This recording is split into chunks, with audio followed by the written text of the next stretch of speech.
Hi everyone, it's Elizabeth. I'm standing here in the Atlanta airport getting ready for a girls' weekend with two of my dear college roommates, and I wanted to take just a moment to share a big insight I had on the plane with you guys.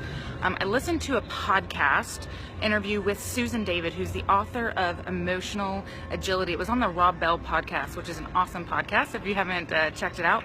Anyways, Susan was in the book about emotional agility. There's a lot of great application for all aspects of our lives, but I want to talk about the relevance for thought leaders, and that's those of us who are authors and speakers who want to change the conversation in our industry and want to be recognized leaders. So on a weekly basis, I talk to potential clients and many other people who have the question, what does it take to have staying power as an author and speaker and become that recognized leader in the industry? Is it things like a best-selling book? Is it an amazing keynote? Is it landing that key relationship with a company or organization? All of those things are important, but honestly, the most important thing is about the external habits and inner capacities that you develop along the way, along the thought leader journey. And one of those is the ability to cultivate agility. When I talk to thought leaders who are frustrated, they're working really hard, they're taking lots of action, they're busy, but they're not seeing results, it's usually because they're stuck in one or more areas of their platform, and there are 10 areas of your platform that you want to pay attention to. And when you're stuck, that means that we need to pivot and be agile and adjust some aspect of our strategy. So for example, you may notice that some of the marketing strategies you've been using used to work really well 6 months ago, but you're not seeing the greatest results right now, but you're feeling resistant and you don't want to pivot. Or perhaps your message is sounding a little stale. Maybe the examples you're using are the ones you used 5 years ago and they haven't been updated, and there's changes to your industry and you haven't reflected changed your keynote or your articles to reflect some of those changes, so it feels stale. Or perhaps you notice as you're pursuing strategic relationships with organizations and groups, you're fixated on certain outcomes, kind of like a high school kid who just knows their life would be like made in the shade if they landed that popular kid as their girlfriend or boyfriend. When you're noticing that friction, resistance, and frustration, that's a signal that it's time to pivot and to be agile. So how can we do that? I want to share 3 strategies for you to help make it easier to know when and how to pivot.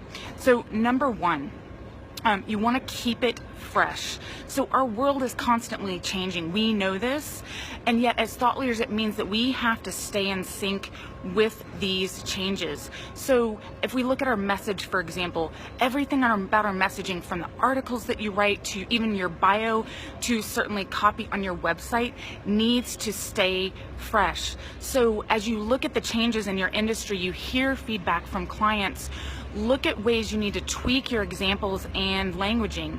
And it's tough, it would be nice to be able to write, copy or your bio and to have it live on in perpetuity for 5 years, but that's not the world that we live in. And the reality is, although you don't have to make changes every day to your website and every day to your copy, the fact is you're going to have to change it probably more than you want to or more than you feel like you should. But there's a huge upside to this.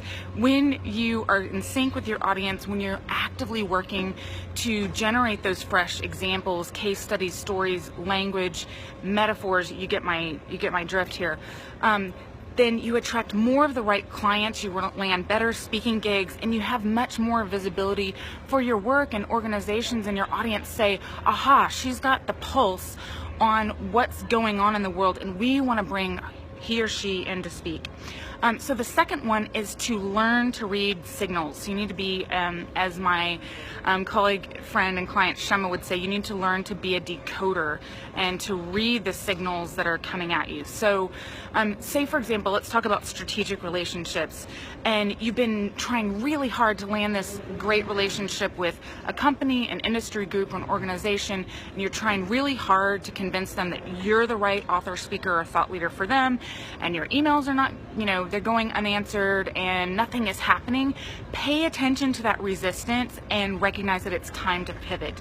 I've seen this time and time again with clients, that when you're not seeing an opportunity in one area, there's usually an organization waiting for someone like you and waiting for you to pay attention to the opportunity that's in front of you. And oftentimes we get caught up with the sexy opportunities, the big brand names or the organizations that we feel like are the end thing, and we miss what I call the bread and butter opportunities that may not have that sex appeal, but they're with the right audience. They're with organizations that have a budget and they want and need what we have to offer. So read the energy, see when things are not flowing, and pivot to that other opportunity and make the most of what's in front of you. And then finally, looking at my notes here, make room for something better.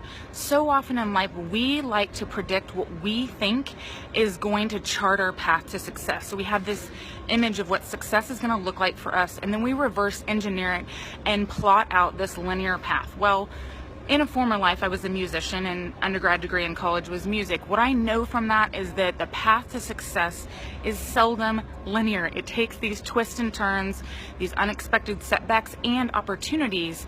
And when we are open to those opportunities, great things can happen. And that's true whether it's about writing your book, developing that signature keynote, developing those partnerships with the companies, industry groups, and organizations that you're meant to partner with. So one of the greatest opportunities that I've had in my entire career came from an opportunity that was not a part of my business plan, was not on my radar.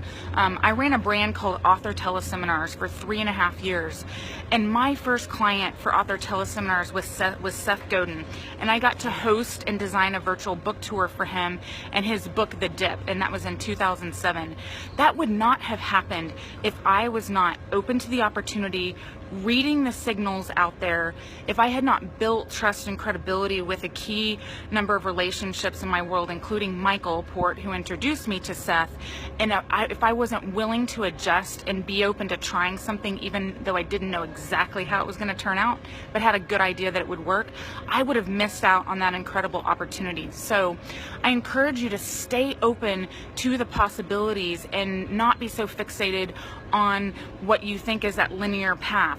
The thought leaders that you admire and respect have a dynamic strategy across all 10 areas of their platform that morphs, evolves, and grows over time based on the signals that they are seeing and recognizing, based on conversations with their clients, with the organizations that they serve.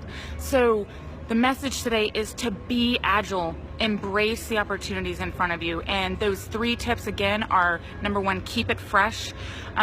Number 2, learn to read signals. And then number 3, make room for something better. Okay, so I'm gonna sign out now because I'm hungry. I'm gonna go grab a bite of lunch. But so great to connect with you guys here and to have this conversation in Atlanta. And I look forward to connecting with you soon.